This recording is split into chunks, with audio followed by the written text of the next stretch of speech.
Oh, good. All right, we might have a few others trickle in as we go here, so I'll watch for that, but we'll get started. So Nickeisha, thank you so much for doing this. I know even I kind of get put into this bucket that I only deal with service based entrepreneurs, but there's actually so many commerce clients who are working their freaking tails off. Yeah. And so when it was actually the still room, so Sarah and her sister's company that started, getting the juices flowing that I need to kind of really amp up the retail portion of all of this. So I'm Nice. super excited to have you. And this is like a whole new ball game, what you're going to be talking about for me. So I'm excited to learn, and I'll hand it over to you. Perfect. I'm going to take like 2 seconds to just get this screen up and shared for you.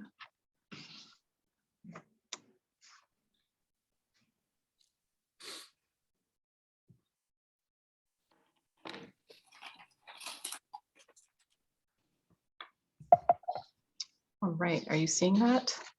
Mm-hmm. Yep. Okay. So I guess I can get started. You sure can.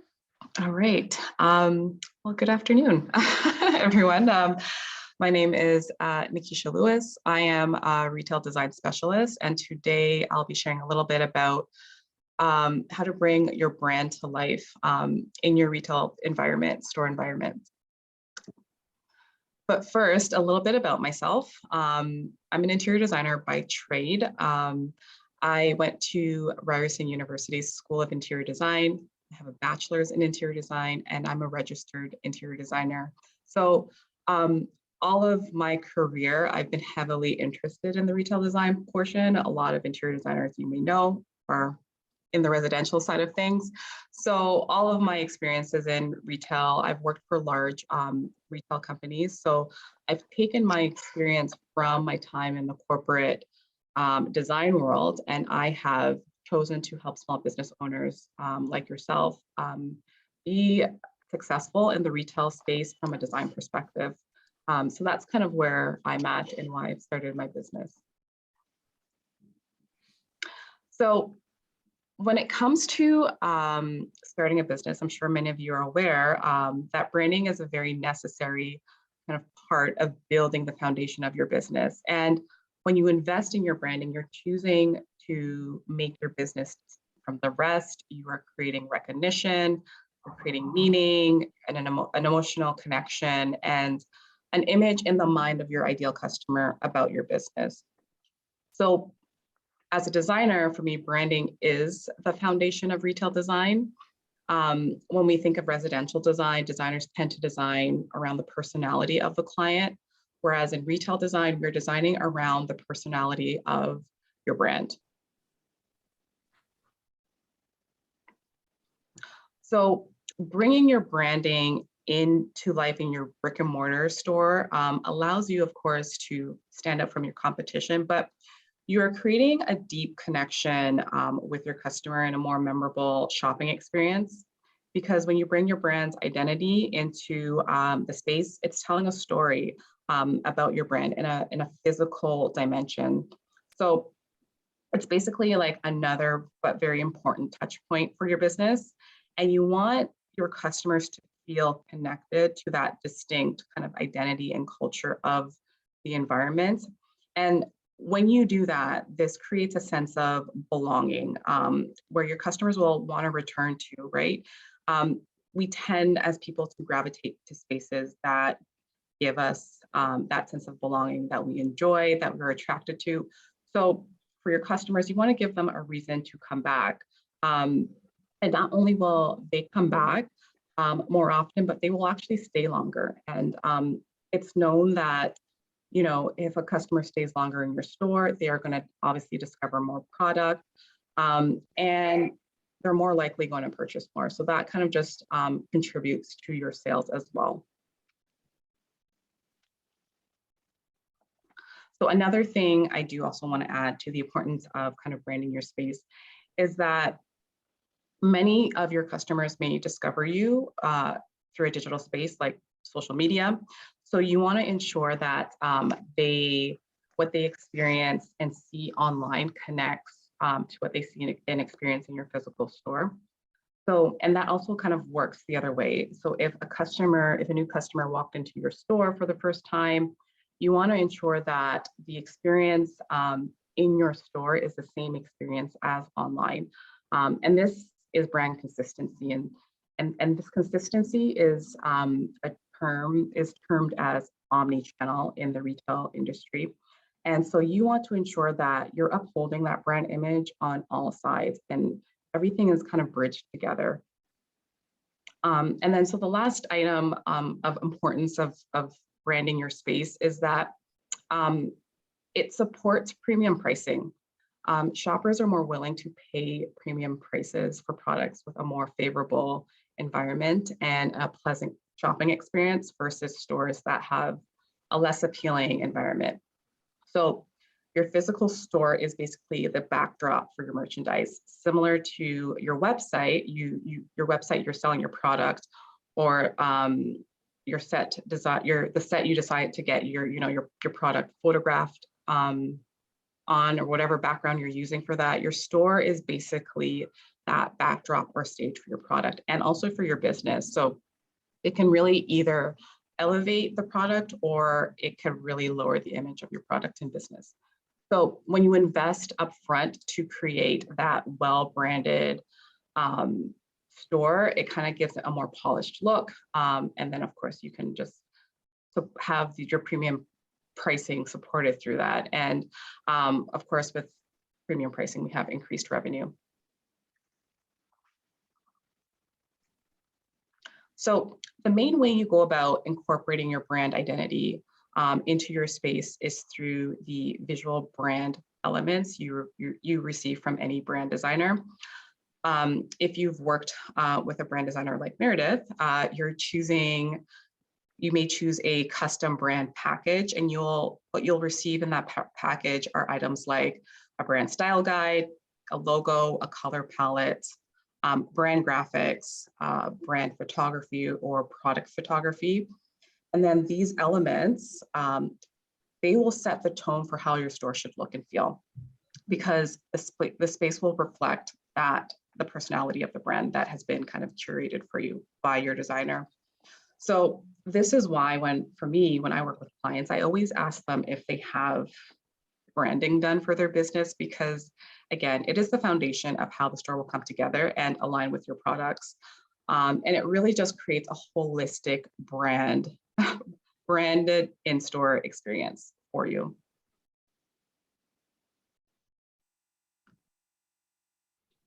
So once you have your business visual brand elements ironed out, this is where you connect those visual elements to the interior elements of your space. So I've given some examples of how that kind of plays out. So your color palette that you receive in your brand book will translate to your wall colors. So what the colors of your walls will be. It would also translate to what colors of fixture, furniture, or accessories you choose for the space. Your brand photography or your product photography will show up in your in-store posters or any artwork you choose for the space. And so you kind of have to be mindful of that when you're kind of bringing those other visual elements in.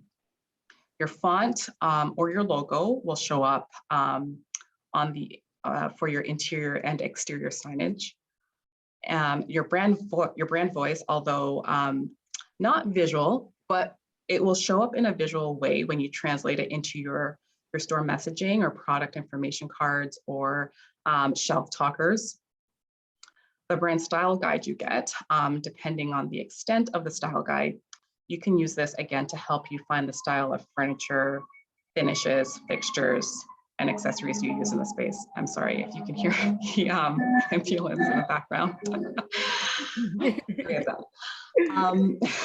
So you want to make sure you match the style of the aesthetics you're choosing to the brand. So for example, if you have a natural brand, think another one's coming.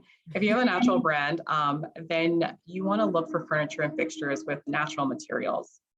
So you're looking at woods, stone materials, earth tones, that kind of idea. You got to be very intentional about what you're choosing, because these elements are really going to curate your space and make it feel more considered versus an afterthought. So if you have a store, or you're thinking about opening a store, just really kind of step back and assess how you can translate each of your brand elements into the space the way I've broken it down here.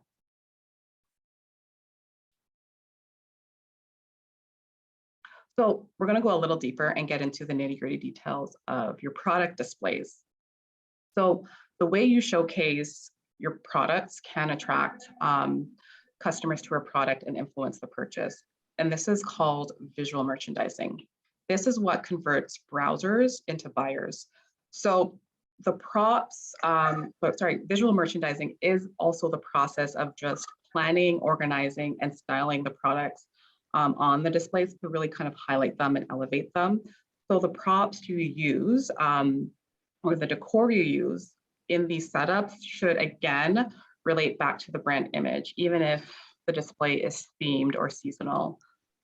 Think Christmas, right? It should all kind of align.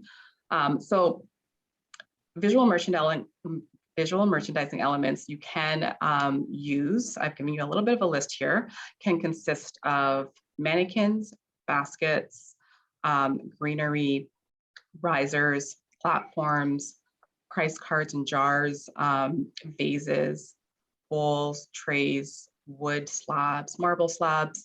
I put an image here of one of the projects I've worked on just to really help you understand what the breakdown of those elements looks like and how it kind of breaks your product up. It creates some hierarchy.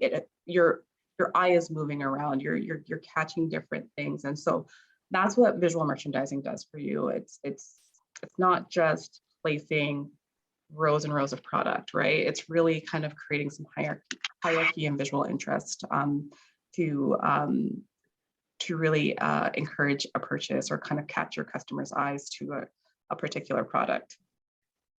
So again, when you're choosing these elements, choose materials, colors, or patterns that connect to your visual identity. And then lastly, I want you to consider your on-brand retailtainment experience. So retailtainment is basically a fusion between retail and entertainment. And what's happening is you're incorporating a small dose of entertainment into your brick and mortar store in the form of activities, seasonal events, or experiences. And so retailtainment is important because it creates a connection between your customer and the space, and it's really driving in-store engagement. And this element is going to allow your customer to want to stay longer in your store. And with that idea, you're creating a more memorable and a unique shopping experience. And then this really kind of leads to free marketing for you, for your business, whether it be a verbal marketing or through social media. It's marketing. So again, your brand visuals should relate to this experience, but you also want to consider your brand values and mission, because that will help you determine what kind of retailtainment experience best suits your business, right? So what should you offer? So here's some examples for you. So we all know the infamous kind of Instagrammable moments, right? So the way you can apply those moments, you can create a backdrop. You can have a neon sign. You can have a large inspirational wall quote that speaks to the values of your brand. It doesn't have to be a brand mission statement, but it can be something, a creative play on things that speak to the values in your brand. It could kind of be your brand voice. Maybe there is a phrase that is kind of unique to your business, and you can use that, as that inspirational message on a wall. You can have a branded mural. You can get a mural artist in and create something very unique and cool for your space. You can have a statement item. There's one place I've gone to, and they just have old phones spray painted in their brand colors. And again, like that, it's such a statement. It's such a unique thing that kind of made them stand out to me. And another idea is that you can have an art installation, right? Work with an artist and have some sort of sculptural element in your space to really help your space be a little bit unique, stand out, and have that Instagrammable moment. So again, those are ways you can get free marketing, and then you make it on brand. And when you incorporate these Instagrammable moments that are on brand, it makes your space a little bit more desirable, because as a viewer, I'm looking at that picture or that thing that's been photographed, and I'm like, I want to see that too. So it really is driving traffic to your store if you incorporate it in a way that makes sense to your business. So you can also create a buzz and drive traffic to your store through event experiences, whether it be holiday or kind of event specific. So using things like carts or bar carts with fun branded food like drinks or sweet treats, and having maybe the packaging branded. The food itself can be branded either in a color, in a graphic pattern, in your like maybe a saying from your business. Or if you don't want to go the food route, you can do an in-store product sampling setup to really kind of create some sort of buzz and traffic in your store. So when you're incorporating these retailtainment elements, you really want to focus on one thing, because as small business owners, we may not have endless amounts of money to throw at elaborate experiences. So focus your efforts on an experience that really aligns with your brand's personality. So for example, in this photo here, this is a store called Suitables. It's a jewelry store I designed a few years ago. So what I did for them is I created this tri-bar, and basically it's really a small experience where their customers can try on the jewelry that they've been shopping. So what we observed is that when customers were coming in, obviously they saw necklaces, bracelets, rings that they liked. They were all holding them in their hands. And so we wanted, or they were trying them on, like, you know, at the display. So we wanted to kind of keep them moving through the store and give them a spot to rest and kind of just lay out everything. And so we created this tri-bar, and we've also kind of added kind of more merchandising here, but the tri-bar kind of slows down the shopping experience for them. It gives them a dedicated space.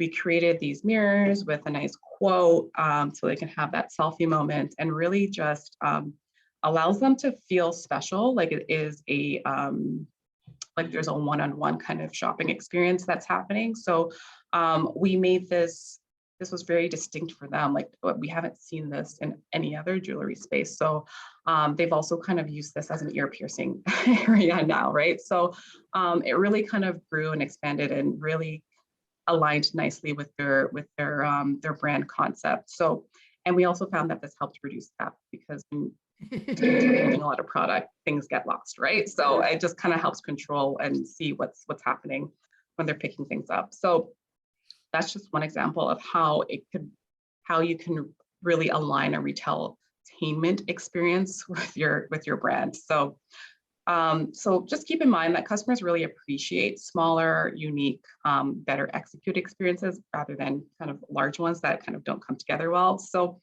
put some thought into what this could be for your store. So in summary, I feel like I've repeated myself a lot. I just want to drive home the message of how key branding is to your brick and mortar store. The foundation of the experience, and should always be considered part of your retail strategy. And it's really not just slapping a logo on your wall or on your product. It's really a holistic approach. And you want it to really align with what people are experiencing online as well. So start with a strong brand strategy or brand identity, and see how you can translate that into your interior, then into your displays, then into your retailtainment experience. yeah, and the sky's the limit. It's really about creativity here. So it would really help you stand out and have a strong presence in your industry. So thank you. And are there any questions? Thank you so much. Thank you. I have some questions, but I'll let other people go first. Awesome. So, It was a lot. I know there's a lot to process.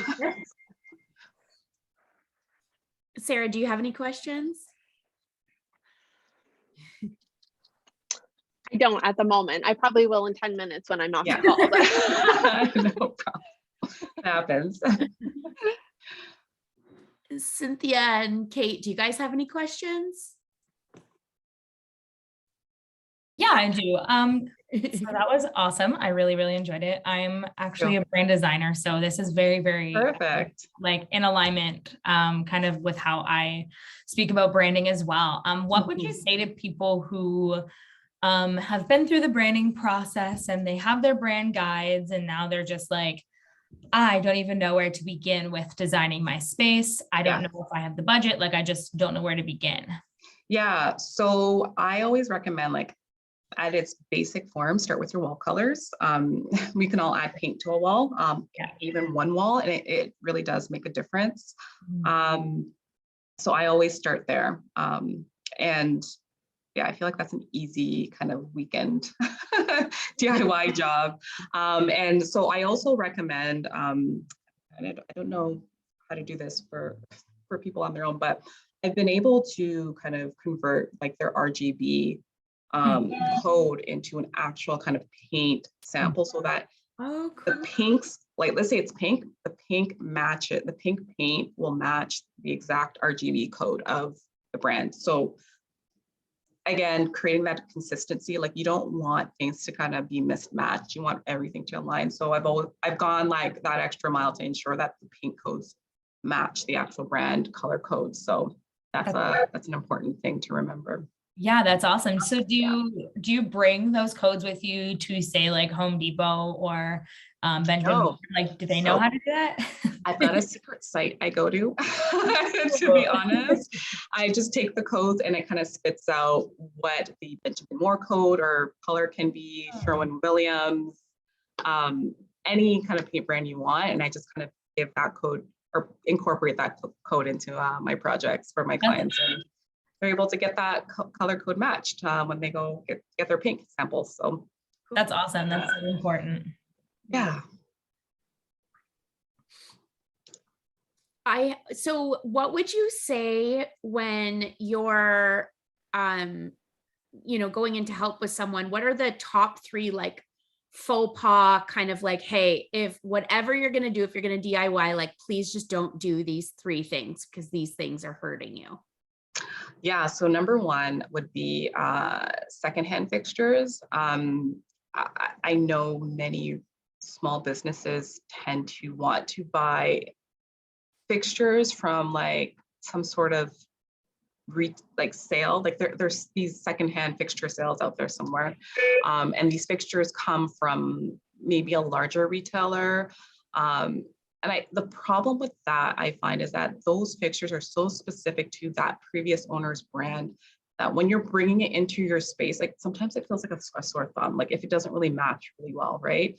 So I always recommend, like, even if you have to go that route, I would recommend to refinish the piece, maybe in, I don't know, one of your brand colors so that it fits. And even at that, sometimes the fixtures could be too big for your space, like the proportions are kind of off. And so I kind of always try to steer the DIY clients that I have away from that.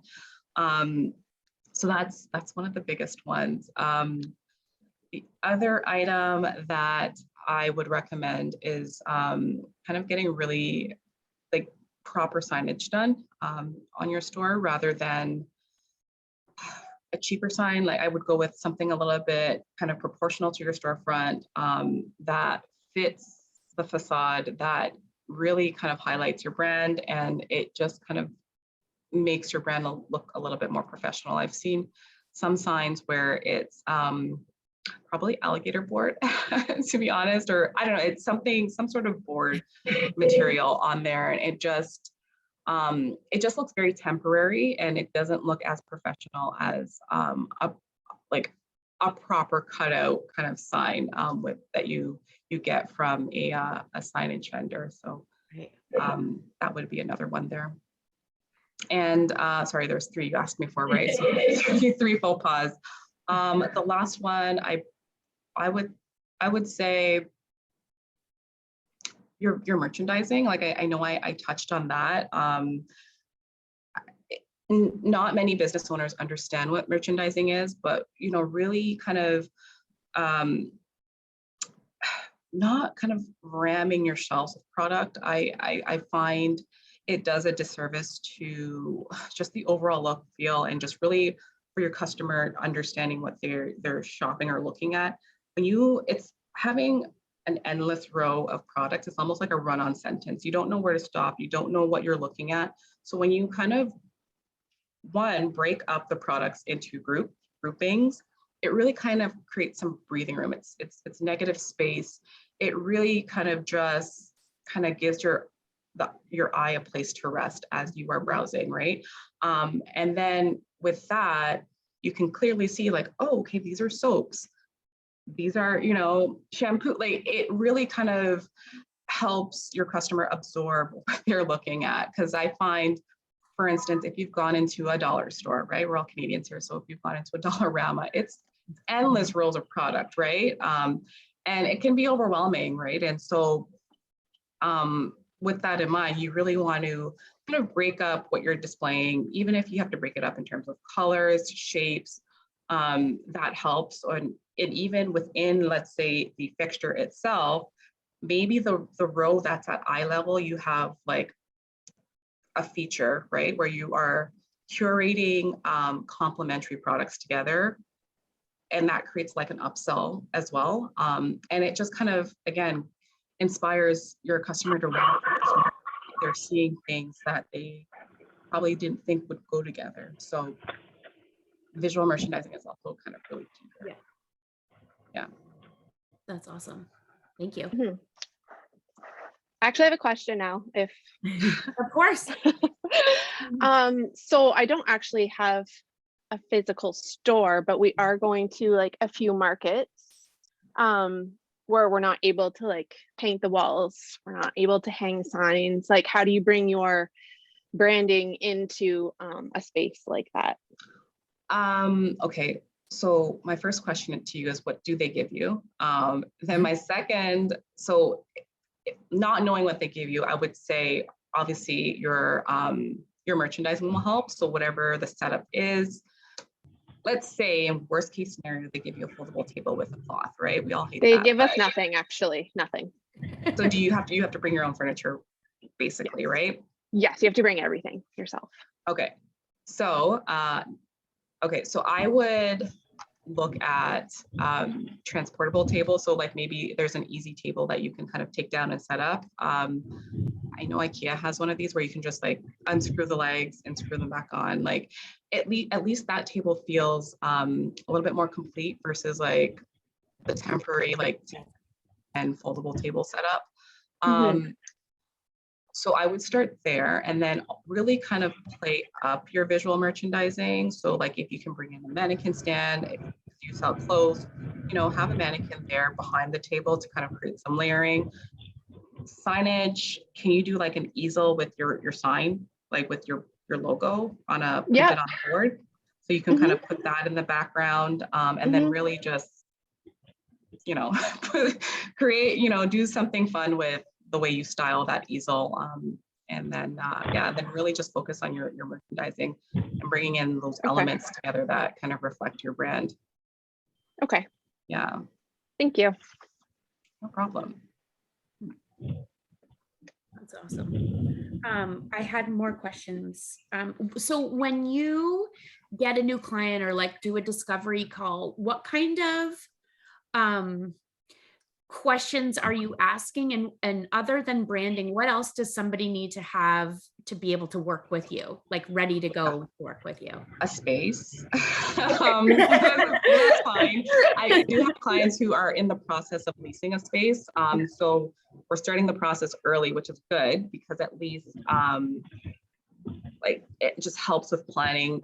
They've given themselves enough time to kind of get the design in place before they are executing on the space, because sometimes they have X amount of days or weeks that the landlord gives them to kind of build out their store. So the earlier the better. But so in a discovery call, I obviously ask what the challenges are in their business, what they want to do differently in their space, what they want to see in their space.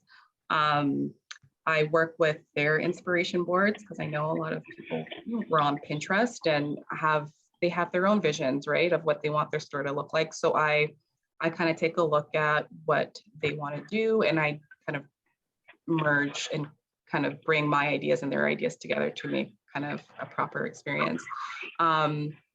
I need to know what their opening date is so that we can do a work back schedule to see how we can plan their projects.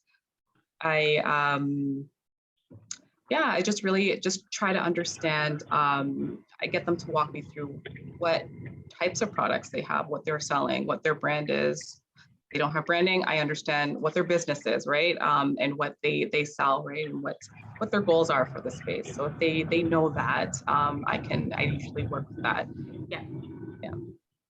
Do you work with people if they wanted to hire you to help with like pop-up kind of items and sourcing all of that? So if they don't have a true space, can you help them out with that? Okay. Yeah, so I have a design service. It's my Store Design Mini, and it's really geared towards people who have kind of like a pop-up shop, temporary shop kind of setting. So with that package, basically everything kind of that I have selected or pre-selected are freestanding fixtures, nothing that's affixed to a wall, so that they can take it with them to the next location. So everything is just, freestanding. And so I find that works well for them. I've had one business owner where she's been able to kind of, again, take it to her next shop. And I think she just has kept them in storage until she needs to use them again. So that typically works. Yeah. And you mentioned that there's kind of quality signs and not so quality signs. Is there somebody that you always recommend to your clients?